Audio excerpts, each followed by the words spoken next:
This is Intelligence Matters, sponsored by Orbis. I'm Michael Allen, Managing Director and Partner at Beacon Global Strategies, sitting in for Michael Morrell and Andy McCretis this week. I talked with Andrea Kendall-Taylor, a Senior Fellow and Director of the Transatlantic Security Program at the Center for New American Security. She's a former Senior Analyst at the Central Intelligence Agency and Deputy National Intelligence Officer for Russia and Eurasia. Andrea shares her insights on the future of Russia's war in Ukraine and what's next for NATO and U.S. allies in Europe. We'll be right back with Andrea Kendall-Taylor after a quick break. I'm Michael Allen, and this is Intelligence Matters. Rooted in the U.S. intelligence and special operations communities, Orbis is investing today in the people and capabilities needed to deliver national security tomorrow. Data is everywhere and easy to acquire. The intelligence mission requires new thinking and new approaches to make the most of that data. That's where Orbis is making a difference. Unburdened by legacy business models, we're building the intelligence business of the future. We provide highly empowered, creative teams that deliver impactful outcomes and asymmetric capabilities for our clients worldwide.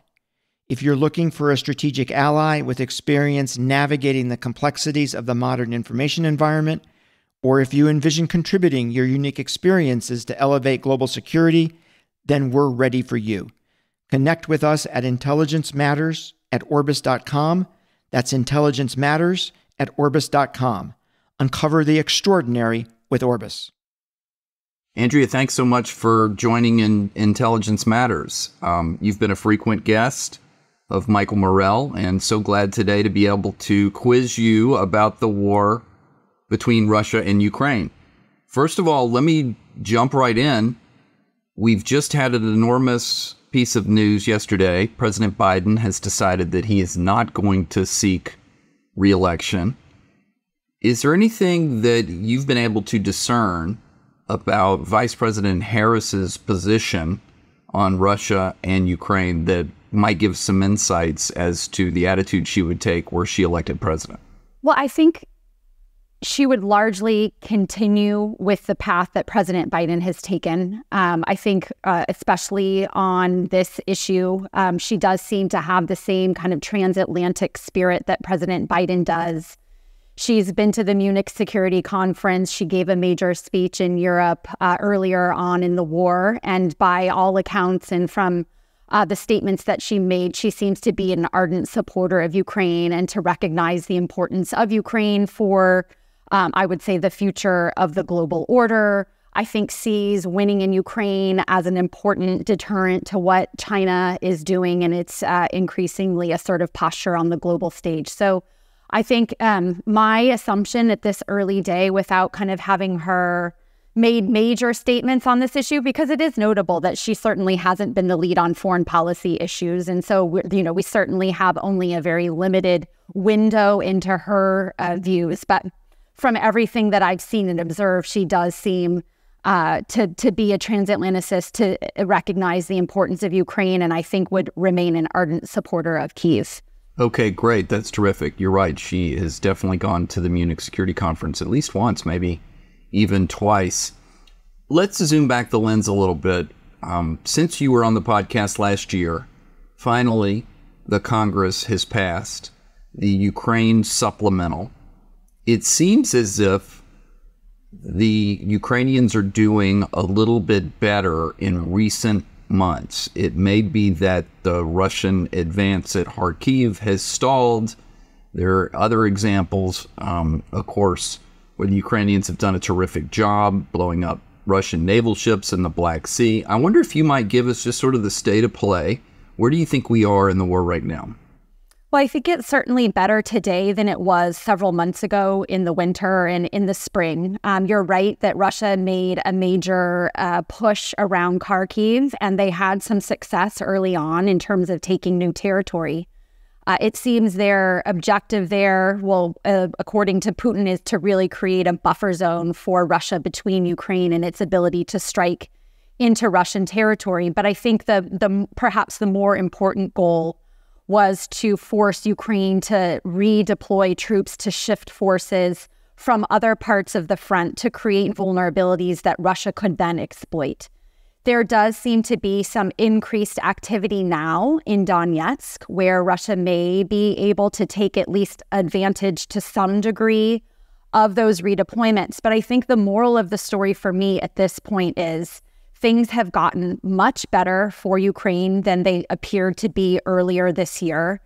They've been able to stabilize the front lines around Kharkiv, and now they're addressing a lot of the shortcomings or vulnerabilities that we thought that they had. So they have a major push to try to address their manpower, passing new laws that are now bringing new people, new Ukrainians into the war.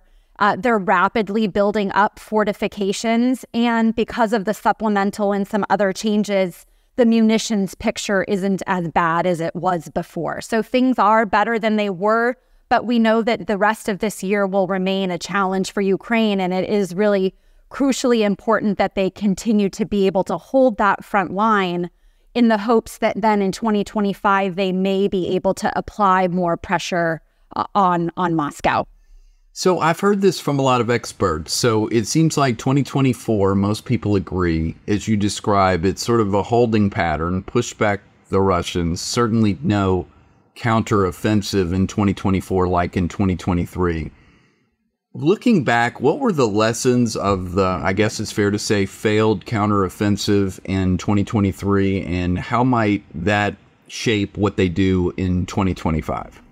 I think one of the big takeaways appears to be that they pushed forward with the counteroffensive the Ukrainians did before they were ready to do so. And I think that will be top of mind now for the Ukrainians looking into 2025.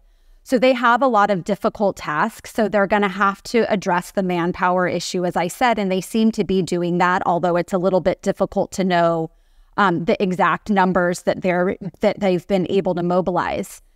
But the key is going to be training. And that was one of the weaknesses, I think, in previous offensives, is that the troops that they had and were able to mobilize weren't fully prepared. The training days, again, I don't have the statistics at my fingertips, but very short, matter of weeks and months, and not what they would require to fight more effectively. So I think that they will hopefully have a bit more patience this time to create these new units and then rely on Western support to equip those new units and to really fully train them up so that when they apply pressure, I think that they'll be in a greater position of strength at that point in time.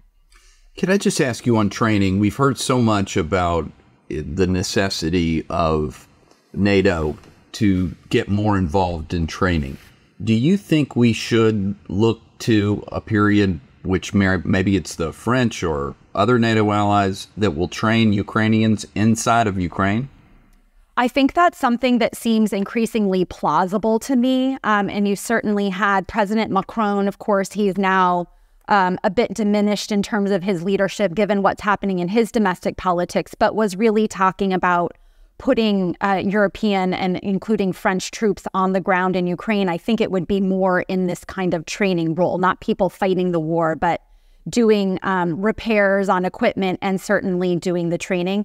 And I think we're getting closer to that because there was a lot of European receptivity to the things that Macron was saying. Of course, some countries were wanting to slam on the brakes because of the fear of escalation with Russia. But you had a lot, our Eastern European allies in particular, who said, you know, this is the right path. We have to stop self-restraining. We have to stop talking about what we won't do and start better aligning our support for Ukraine with Ukrainians' goals in this war. And so, I mean, to come back to the training piece, we're closer now, not just because of the political will, I think, to keep pushing further to do more for Ukraine, but also the announcement at the NATO summit where we're now putting a NATO representative inside of Ukraine to help coordinate some of this. So again, we're not there yet, but it does seem to me I guess that's been the moral of the story in terms of U.S. support, is the kind of frog in the boiling pot of water. We're increasingly doing more and more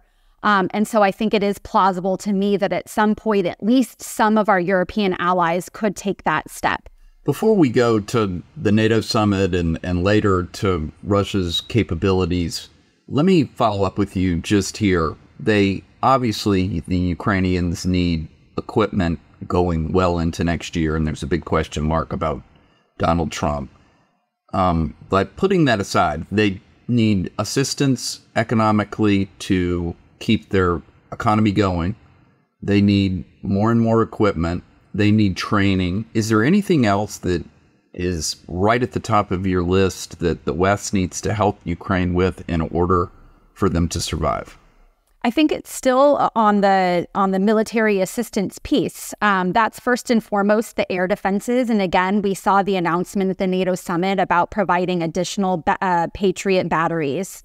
But that is and continues to be a key source of vulnerability for the Ukrainians. They lack, in particular, the short-range air defenses, which leaves them very vulnerable to the glide bombs that we've heard so much about and a lot of these drone attacks. So I think that's first and foremost is on the military equipment side of things, and in particular on air defenses.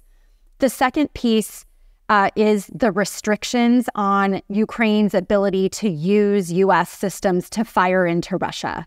There was some loosening of those restrictions by the United States during the Kharkiv offensive, where we said, okay, you can fire on these areas where they're coming together and where they're striking from. But there's still serious restrictions on what we are allowing them to strike. And I think that would be another major boon for Ukraine. It would be a huge help if the United States could release those restrictions. We've seen, for example, the new UK government, one of the first things they did was release restrictions on their long-range system. So I would hope that the United States would at some point soon follow suit, because that would also be a significant help to Kyiv. Well, speaking of this, it's well known that the president and others in the Biden administration had been worried about a World War III situation with Russia, and they have focused on de-escalation. But many of their critics have said that they've been over-reliant and perhaps timid may be the wrong word, but maybe too cautious in this regard, not just where you just mentioned on the restrictions about what they can do inside of Russia, but all along through the war when it came to ATACMS, when it came even to HIMARS and on, F-16s. Do you think that's a fair criticism of the administration, that they've been overly obsessed with an escalation scenario with Russia? Yes, but I mean, the risk of escalation is real. And so I don't want to take that out of the equation. And it is something that needs to be top of mind as the United States is trying to calibrate its assistance. That said, all of the support that we're providing, I think, has been too slow. So it has given Russia time at every step of the way to adjust, recalibrate, evolve, and adapt to what we've been willing to do. So I think the risk of escalation is real. It's a legitimate consideration. But I think it has led to excessively long timelines in terms of what the U.S. has been willing to do. And if we could have expedited a lot of those decisions, it may have made at least some impact on the war. So those are all points well taken, and you're exactly right on the need that the Ukrainians have for additional air defenses. We hear that constantly. Are there any other weapon systems that you're aware of that are about to sort of come online or into the public consciousness of what Ukraine thinks it needs that it is either unable to get so far or that is being withheld by the West?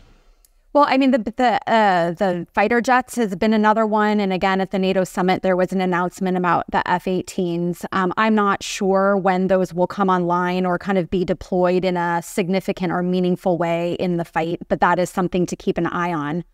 But I think the thing you hear from a lot of military experts is there's no one weapon system that's going to be a silver bullet for Ukraine. And we keep I think, looking to the next weapon system, or if we could just give them more range, or if we could just do that, or this weapon system or that. And we've been overly fixated, I think, on some of those issues. It is really important that we help Ukraine do everything they can, but there's not going to be one more thing or the next thing that we can give that's going to decisively shape the balance of power in the conflict. But it is, I think, this overall picture of helping, working with Ukraine once they can address the manpower issue, really working to equip and train those new units. That to me seems like it's one of the most important things. And then helping them address the munitions issue. You mentioned the supplemental that finally passed, but the fact that that took so long to pass was one of the factors, I think, that helped Russia in the Kharkiv offensive make early progress, because there was such a mismatch between where Ukraine was and Russia was. I think there are some reports that Russia was outfiring Ukraine by something like 7 or 8 or 9 to 1. And so that shell hunger on the Ukrainian side has also been a critical vulnerability. So again, I guess the main takeaway is there is no silver bullet, but it is kind of doing more across all of these fronts that's going to help give Ukraine put them in the best position on the battlefield, so that they will eventually be in the best possible position in a future negotiation. Before we turn to the Russian side, let's talk a little bit about southern Ukraine. That seems as if it's been a big success for the Ukrainians, not only, as I mentioned, in targeting Russian warships in the Black Sea, but they seem to be regularly ranging into Crimea. And if you believe some of the Ukrainian experts, the Russians are very uncomfortable in most of their bases there. First of all, could you comment a little bit on that? And do you also agree that that is the most strategically important region for the Ukrainians to hold on to or to retake, because they need access to a port in Odessa at a minimum? And that's going to be, absolutely critical to their future economic vitality. Well, I think that's exactly the reason why Russia in the earliest days of the war was making a push along Ukraine's south, because they wanted to basically strangle the country economically.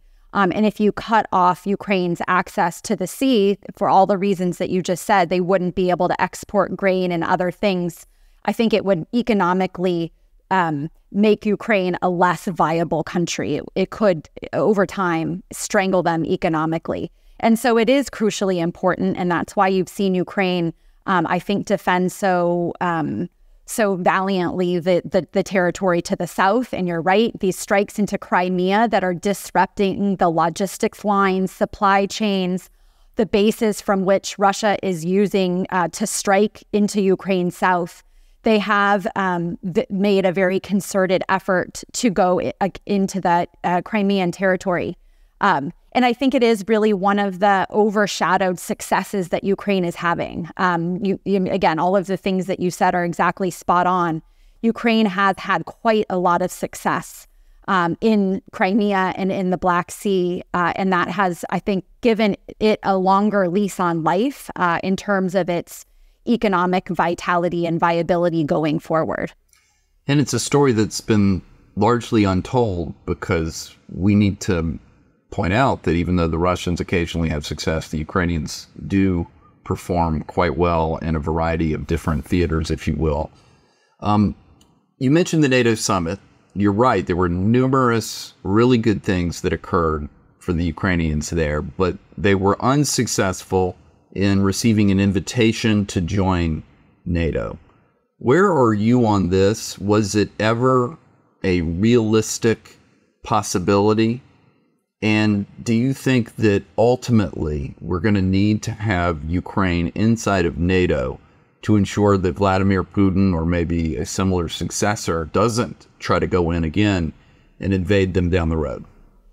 I believe that if we're going to have a lasting peace in Ukraine, that will only happen when Ukraine is inside of NATO. And as long as we have this gray space, this gray zone, then Russia will see that as a green light to continue with its efforts to try to destabilize Ukraine.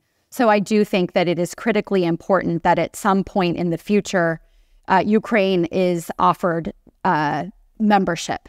Do I think it was a realistic possibility? Not for this summit. And I think the Biden administration made it abundantly clear that they were not going to move any closer in terms of issuing Ukraine any kind of invitation towards the summit. They went to great lengths to shape expectations of our NATO allies that was not going to be in the cards. And so we did see, I think, a better, more energetic, more productive summit because unlike at Vilnius, everyone seemed to be on the same page in terms of their expectations for what was going to be delivered at the Washington summit. We did see some positive language in the communique where NATO has said that Ukraine is now on a irreversible path to NATO membership. And I think that is at least an improvement on the language that we saw at Vilnius. Although I have to say with some frustration, I mean, the door was already open, right? That was the commitment at Bucharest, was that the door was already open. And so I don't know exactly what we got out of irreversible that we all didn't already understand. But nonetheless, because it was an improvement on the Vilnius language, I do think it was a positive signal of political support for Ukraine and another signal that, you know, it is plausible that they will be brought in eventually. We're talking with Andrea Kendall-Taylor, an expert on Russia's war in Ukraine, and we'll be right back after a break. Beacon Global Strategies is the premier national security advisory firm. Beacon works side by side with leading companies to help them understand national security policy, geopolitical risk, global technology policy, and federal procurement trends. Beacon's insight gives business leaders the decision advantage. Founded in 2013, Beacon develops and supports the execution of bespoke strategies to mitigate business risk, drive growth, and navigate a complex geopolitical environment. With a bipartisan team and decades of experience, Beacon provides a global perspective to help clients tackle their toughest challenges. Just for the historical debate that is still ongoing, I take it if you are eventually for Ukraine getting into NATO, you discredit the argument that we're rubbing it in Russia's face by having NATO right up to their border. You don't think NATO expanding eastward was the cause of Putin's war?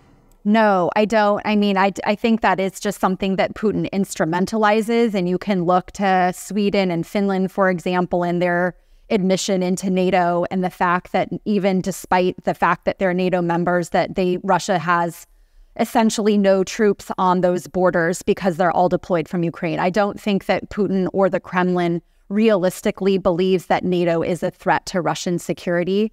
And the way that I understand what Putin did in Ukraine was about his legacy, about his imperial ambitions, that he wanted to gather the lands and bring them back and be the great Russian leader that once again expanded Russian territory. So to me, it is a much more imperialist, expansionist explanation as to why Putin ultimately executed this full-scale invasion of Ukraine.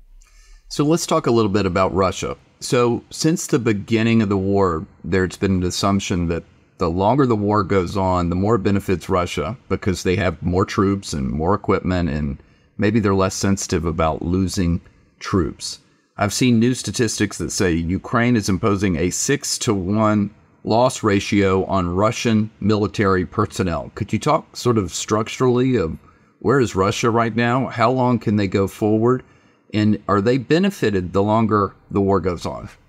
I struggle a little bit with that question about which side does time benefit more. And I think we've seen analysts oscillate throughout the war in terms of whose side does time favor. So it's hard for me to say. But in terms of where Russia is at this present moment, I think it's fair to say that Russia may be weakened because of the war, but they have the capacity to sustain this fight, I think, for the foreseeable future. Manpower, I think, continues to be an issue, but we have seen Russia come up with all sort of creative measures in order to attract and bring people into the war. I think one interesting statistic or factoid that I had seen recently, which suggests that it could get harder for Russia in the future, is that they're having to offer more money to recruits to get them to join the service relative to several months ago. So they're having to pay more money to attract the same kind of people, which to me suggests it's getting harder to bring bodies into the fight. But the other, I think, important point that we haven't talked about in terms of Russia's staying power is the support that it's getting from its external backers, China in particular, but also Iran and North Korea. So just as Ukraine has seen a surge in support from its Western backers, so too has Russia been the beneficiary of a tremendous amount of support, particularly from China, which is really enabling it to sustain its war machine. And that, I think, is an important dynamic. It's something that we saw, again, going back to the NATO summit. We saw the NATO allies call China out for its support. They referred to China as a decisive enabler of the war in Ukraine and called on China to cease its support of Russia's war effort. So there's a lot of, Russia adapts, it evolves. As you said, they have a huge acceptance and tolerance for loss. And now they also have the support of a lot of external backers that will enable Moscow, I think, to stay in this war for a very long time. So on China, Matt Pottinger and others have written that it is long past time for the United States to impose serious sanctions on China for their support of Russia. And that's usually described in terms of we need to sanction banks or otherwise figure out ways to go at these transactions financially. Do you agree with that? And shouldn't the Biden administration have done this already? And do you think it's going to come soon? I do think that the United States now needs to pursue a harder line on China because of the warnings that we've heard the administration itself issue about the significance in the impact of China's support for Russia. So because it is such an enabler and a decisive factor, I do think that the United States needs to do more. And I think the reason we haven't seen them move sooner, I think, is there is a little bit of a conundrum that's involved in this. So Russia and China have been deepening their relations, their cooperation for several years, and particularly since 2014 with Russia's illegal annexation of Crimea. That was an important catalyst. And one of the factors that analysts have put their finger on in terms of what's driving this support is in part the U.S. posture. The fact that Russia believes it doesn't have an alternative with the West, and the fact that China believes that its relations with the United States and the West can't improve, and that external environment is pushing these two countries together. So I think the Biden administration has had to weigh, do we come down really hard on China to try to disrupt their support? And that has obvious benefits, but recognizing that comes with the risk of potentially driving these two countries even deeper into a partnership. So that's I think why we haven't seen the Biden administration move yet. But given and I guess the other point I would say is that I think the Europeans up to this point have been very reluctant to call out China in this way. But given the momentum and the movement that we saw in the communique, I think that now our allies would be some more supportive of a harder line on China. So I do think that is something we could expect and I think, welcome in the future. So structurally speaking, also is the idea that the Biden administration, which imposed a price cap on the sale of Russian oil, should be more aggressive in trying to prevent the export of oil wherever it can because it's funding the Russian war machine. Is that a fair critique? And do you think maybe after the election, that's something, if the Harris administration were to win, do you think that's something they would pursue? I hope so. And again, you're putting your finger on one of those things that could be very consequential. So obviously Russia's ability to continue to sell oil to India, to China, but all across the globe has put billions of dollars into its coffers that it then uses to fuel its war in Ukraine. So that is one of the more important pieces of, more important points of leverage that the West has. But doing the price cap comes with costs. And I think the Biden administration up to this point has been cautious about not going harder for fear of pushing up the price of oil in an election year. So, so again, that is another piece that the Biden, or I should say now the Harris administration could potentially pursue moving forward, and is another thing in addition to going harder on China. Going after the Russian sales of oil could have a more significant impact on Russia and its ability to sustain the fighting. So let's talk about Vladimir Putin. I've heard you say, I think in the past, that it's sort of out of date thinking that Putin is influenced by the oligarchs. Is that true? And just generally speaking, who are the Putin influencers? Is there anyone that's in a position to put pressure on him to say, you know what, things aren't going well, let's look for a settlement or at least a ceasefire? So I don't think that there are very many people who can speak to Putin in that way. He is what I and what others describe as a personalist dictatorship, where he has outsized influence relative to any other institutions or really any other individuals within the Russian system.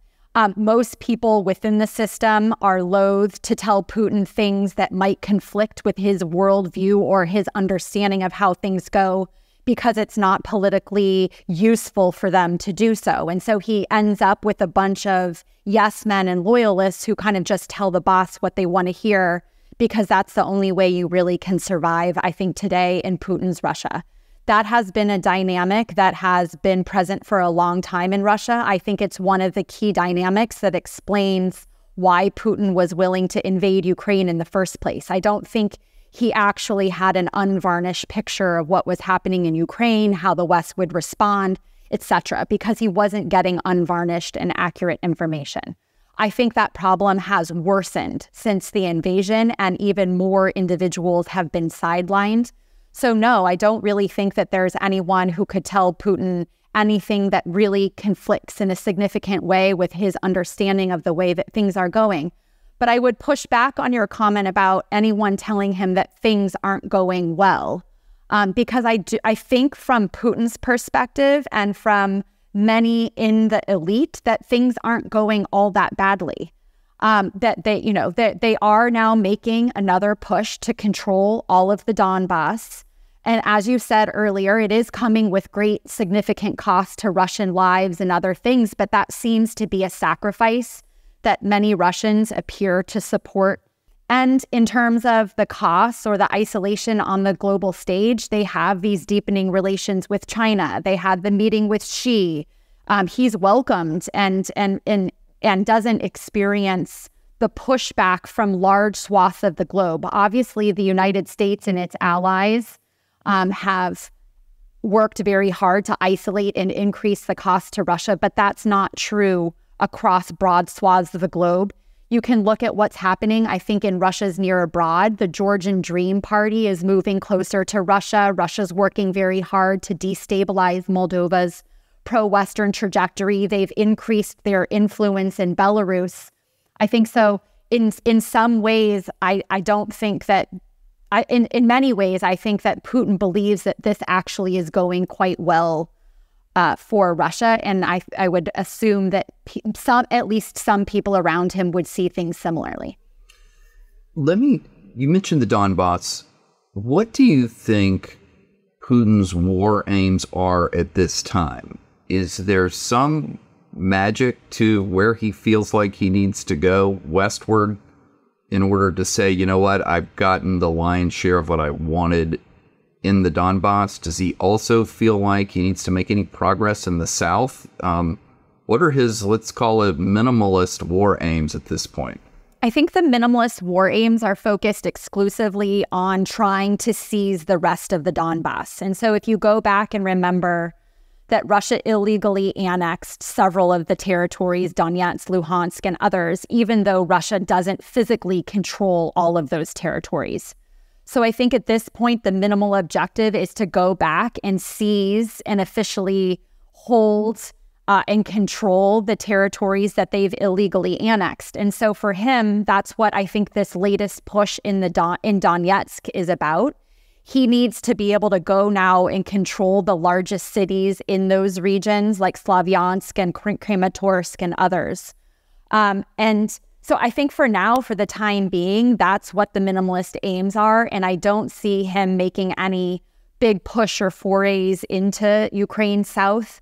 So I think that's it for now, to control and to hold those territories that they've illegally annexed. And then I think see where things go from there. Is it, what's the magic in his mind? Is it oil deposits or mineral deposits? Is it just saying, you know what, I've achieved an annexation of a greater amount of territory? Like, well, what does he want to arrive at? Well, I mean, I think he has this, I mean, if you looked at the maps that Russian state media was publicizing in the earliest days of the war and the territory that they wanted to control, I mean, it goes back to Putin's warped sense of history and what was Russian in the past. He wants to be the gatherer of these lands, bringing back these lands that, in his view of history, are historically Russian. And so I think that's really, that for him, it is that imperialist ambition to be this great leader who was able to accomplish those objectives. And as you're saying, yeah, to return these, in his telling of history, these historically Russian lands back to Mother Russia. So let me ask you, in the time we have remaining, a little bit more about, let's assume Trump wins for purposes of this question. Does Putin, maybe, is he pushing to get the rest of Donetsk in anticipation of pressure from Trump to reach some sort of ceasefire deal? Maybe that benefits Putin because he needs time to reconstitute his armed forces. Talk a little bit about how he might approach President Trump saying he wants to end the war, and then talk a little bit about whether Zelensky might have a new attitude to some sort of ceasefire because maybe their armed forces are exhausted and need time to regroup. Oh, it's such a hard question to answer, in large part because of the volatility and the unpredictability of President Trump. And I think that, you know, some people who are inclined to support President Trump will tell a story about him, about how he has actually been quite hard on Russia. So if you remember, after the 2014 kind of invasion of Ukraine's east, he was the first one to send the HIMARS into Ukraine. And he took a very hard line on striking back against the Wagner mercenaries in Syria. And he's the one, according to this narrative, is the one who got our NATO allies to spend more on defense. So there's some people who have argued that he could take a hard line on Putin to try to compel him into a deal that would be more conducive for the Ukrainians. That's one story of Trump. The other story of Trump, and probably the one that I adhere to in my own views or analysis, is the one that has the ability to kind of do as he says. He's going to solve Ukraine in one day. He could threaten to withhold large amounts of aid in order to compel the Ukrainians to make a bad deal. He's the President Trump who also has talked about letting Putin do whatever the hell they want against NATO allies who haven't paid their bills, in which case could create an environment more conducive to President Putin actually pushing his ambitions beyond Ukraine. So I think it's difficult to know exactly which President Trump we're going to get and how it's going to shape the contours of the war. So I recognize that I'm not fully answering your question, but it's in large part because I simply think that we don't know. Don't know for sure. So the Europeans have been saying frequently, and even Democrats, we need to plan for the contingency that Trump wins, and let's Trump-proof Western Ukraine policy. I think bureaucratically, they've moved the center of gravity to NATO in terms of coordination of assistance. Is there any other way to talk about this? Is it succeeding? I know we've got more Europeans paying more of their GDP into NATO. Talk a little bit about Trump-proofing Ukraine policy. What does it mean? And unpack it for us.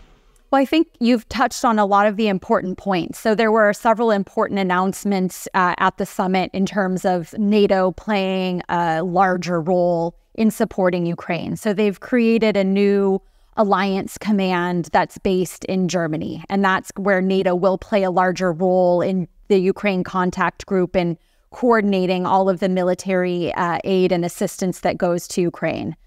They've also, as we said earlier, sent a NATO representative to Ukraine to help deepen ties between Ukraine and NATO.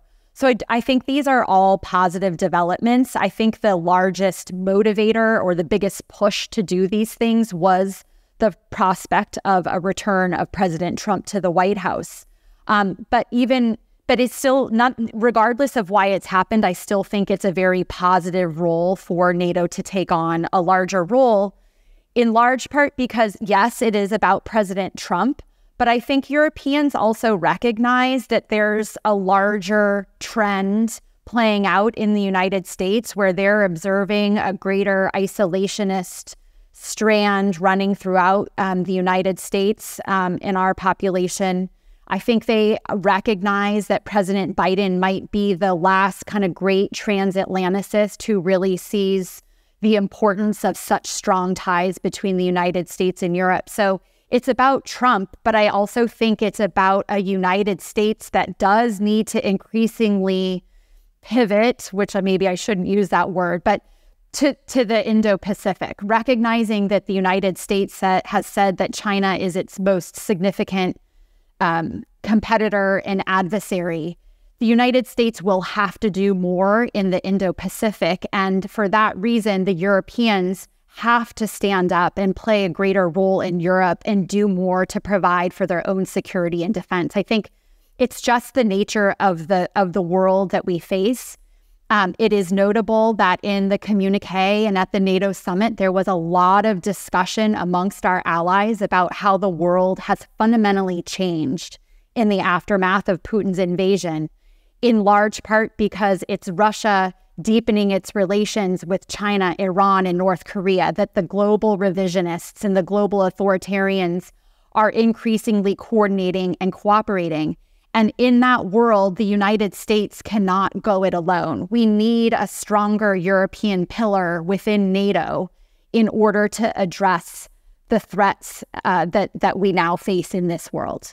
Andrea, thank you so much for coming back on the podcast. This is fascinating. Well done, and hope you'll come back in the future. Always, and thanks for having me. You're welcome. That was Andrea Kendall-Taylor. I'm Michael Allen. Please join us next week for another edition of Intelligence Matters.